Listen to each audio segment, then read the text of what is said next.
శాఖ మంత్రి పి నారాయణ సందర్శించారు. రాష్ట్రంలో ఉన్న అక్రమ నిర్మాణాలు వెంటనే ఖాళీ చేయాలన్నారు. లేకుంటే కఠిన చర్యలు తీసుకుంటామని అన్నారు. ఈ కార్యక్రమంలో Bheemili MLA Ganta Srinivasarao, GVMC commissioner Sampath Kumar పాల్గొన్నారు. అక్రమ నిర్మాణాలు తొలగించకపోతే ఏపీలో కూడా హైడ్రా లాంటి వ్యవస్థను ఏర్పాటు చేస్తామని గంటా శ్రీనివాసరావు అన్నారు.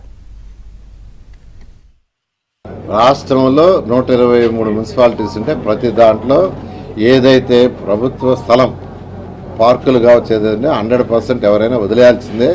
ఎవరిని ఆక్రమై చేసింటే ఖచ్చితంగా ప్రభుత్వం మళ్ళీ బ్యాక్ తీసుకుంటుంది. ఆథరైజ్డ్గా బిల్డింగ్స్ కట్టుంటే యాక్చువల్గా మీకు అందరికీ తెలుసు, బిల్డింగే ఒకటి తీసేసాం. ఎందుకంటే పార్కులు అవన్నీ పెట్టింది ఎందుకంటే అక్కడ ఉన్న ప్రజలకి వాళ్ళ యొక్క దానికోసం పెట్టాం. అవి ఎవరు ఆక్యుపై చేసుకోవడానికి కాదు, కమ్యూనిటీ ఫెసిలిటీస్.